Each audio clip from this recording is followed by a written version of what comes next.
Morella. With a feeling of deep yet most singular affection, I regarded my friend Morella. Thrown by accident into her society many years ago, my soul from our first meeting burned with fires it had never before known. But the fires were not of Eros, and bitter and tormenting to my spirit was the gradual conviction that I could in no manner define their unusual meaning, or regulate their vague intensity. Yet we met, and fate bound us together at the altar, and I never spoke of passion or thought of love. She, however, shunned society, and attaching herself to me alone, rendered me happy. It is a happiness to wonder. It is a happiness to dream. Morella's erudition was profound. As I hoped to live, her talents were of no common order. Her powers of mind were gigantic. I felt this, and in many matters became her pupil. In all this, if I err not, my reason had little to do. My convictions, or I forget myself, were in no manner acted upon by the ideal, nor was any tincture of the mysticism which I read to be discovered, unless I am greatly mistaken, either in my deeds or in my thoughts. Persuaded of this, I abandoned myself implicitly to the guidance of my wife, and entered with an unflinching heart into the intricacies of her studies.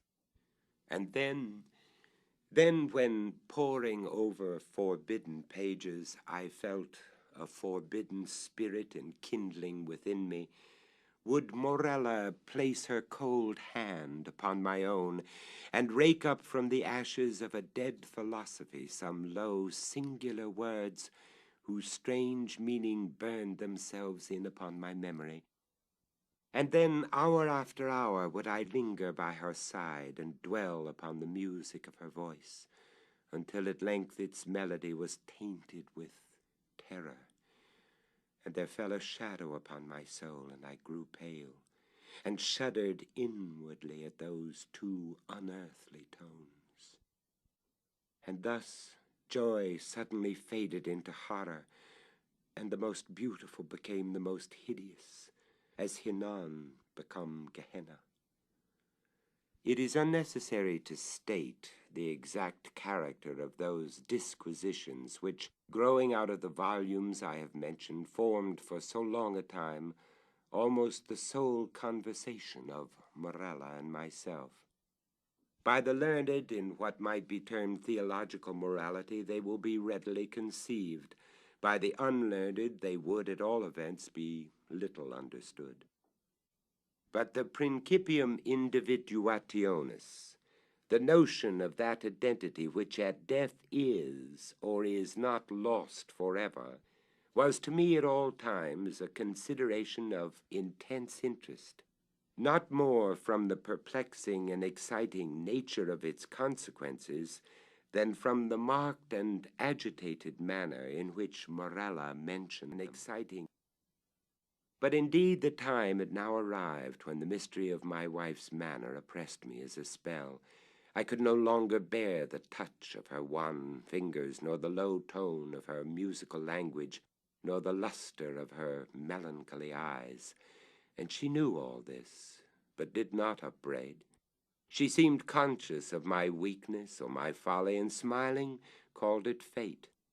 She seemed also conscious of a cause to me unknown for the gradual alienation of my regard, but she gave me no hint or token of its nature. Yet was she woman, and pined away daily. In time the crimson spot settled steadily upon the cheek, and the blue veins upon the pale forehead became prominent. And one instant my nature melted into pity, but in the next I met the glance of her meaning eyes, and then my soul sickened and became giddy, with the giddiness of one who gazes downward into some dreary and unfathomable abyss. Shall I then say that I longed with an earnest and consuming desire for the moment of Morella's decease? I did.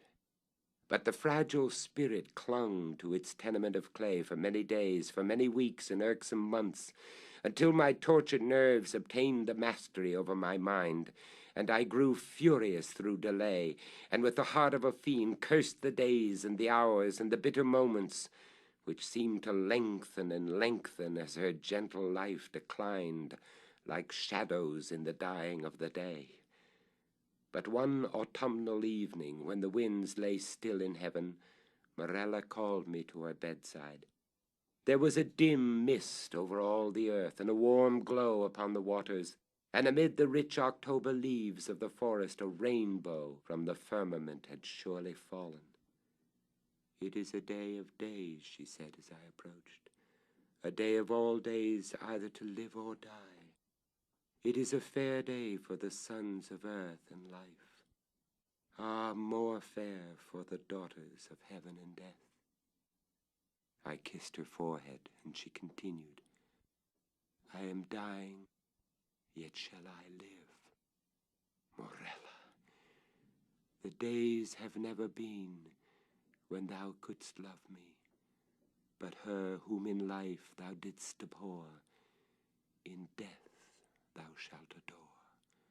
Morella, I repeat that I am dying, but within me is a pledge of that affection, ah, how little, which thou didst feel for me, Morella. And when my spirit departs, shall the child live, thy child and mine, Morella's. But thy days shall be days of sorrow, that sorrow which is the most lasting of impressions, as the cypress is the most enduring of trees. For the hours of thy happiness are over, and joy is not gathered twice in a life, as the roses of Paestum twice in a year. Thou shalt no longer then play the tie-in with time, but being ignorant of the myrtle and the vine, thou shalt bear about with thee thy shroud on the earth, as do the Moslemin at Mecca. Morella, I cried, Morella, how knowest thou this? But she turned away her face upon the pillow, and a slight tremor coming over her limbs, she thus died, and I heard her voice no more. Yet as she foretold, her child, to which in dying she had given birth, which breathed not until the mother breathed no more, her child, a daughter, lived. And she grew strangely in stature and intellect, and was the perfect resemblance of her who had departed, and I loved her with a love more fervent than I had believed it possible to feel for any denizen of earth. But ere long the heaven of this pure affection became darkened, and gloom and horror and grief swept over it in clouds. I said the child grew strangely in stature and intelligence. Strange indeed was her rapid increase in bodily size, but terrible, oh terrible, were the tumultuous thoughts which crowded upon me while watching the development of her mental being. Could it be otherwise when I daily discovered in the conceptions of the child the adult powers and faculties of the woman, when the lessons of experience fell from the lips of infancy, and when the wisdom or the passions of maturity I found hourly gleaming from its full and speculative eye?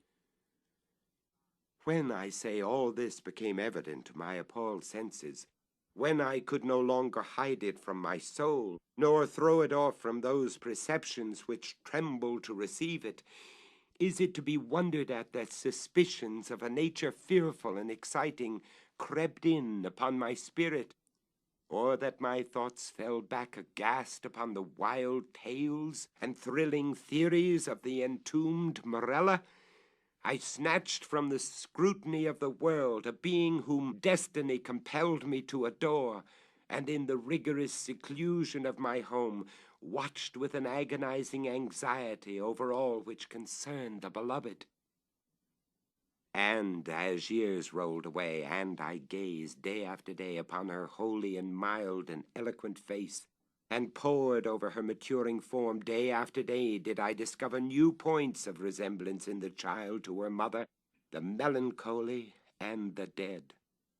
and hourly grew darker these shadows of similitude, and more full and more definite and more perplexing and more hideously terrible in their aspect.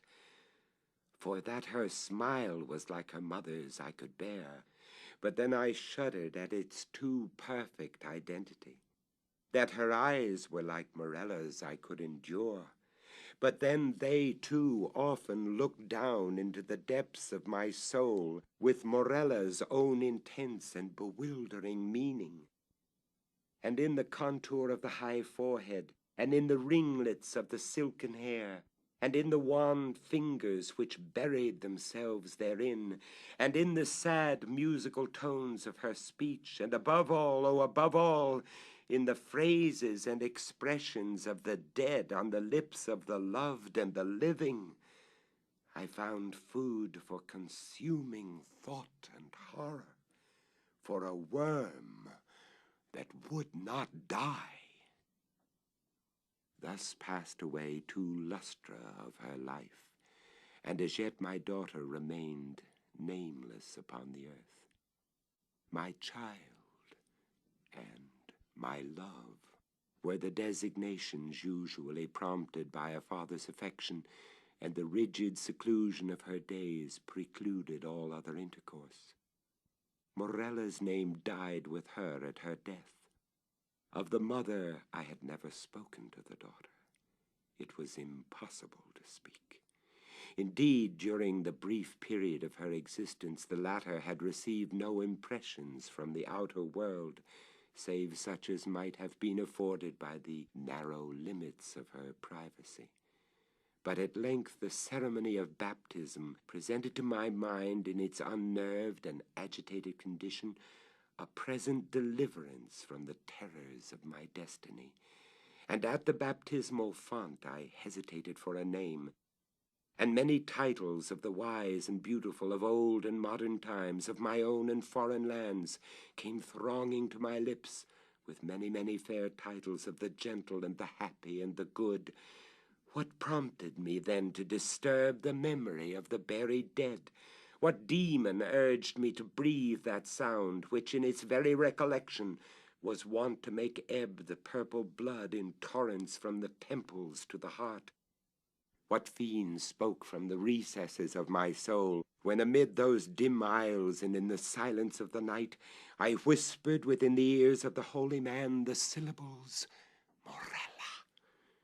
What more than fiend convulsed the features of my child, and overspread them with hues of death, as starting at that scarcely audible sound, she turned her glassy eyes from the earth to heaven, and falling prostrate on the black slabs of our ancestral vault, responded, I am here.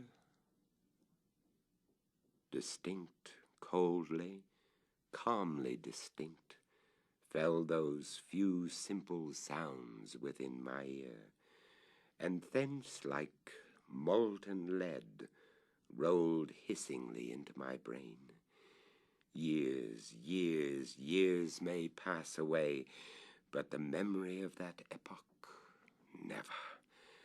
Nor was I indeed ignorant of the flowers and the vine, but the hemlock and the cypress overshadowed me night and day, and I kept no reckoning of time or place, and the stars of my fate faded from heaven, and therefore the earth grew dark, and its figures passed by me like flitting shadows, and among them all I beheld only Morella.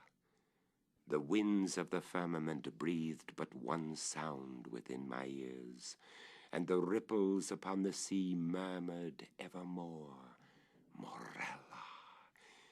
But she died, and with my own hands I bore her to the tomb, and I laughed with a long and bitter laugh, as I found no traces of the first in the charnel where I laid the second Morella.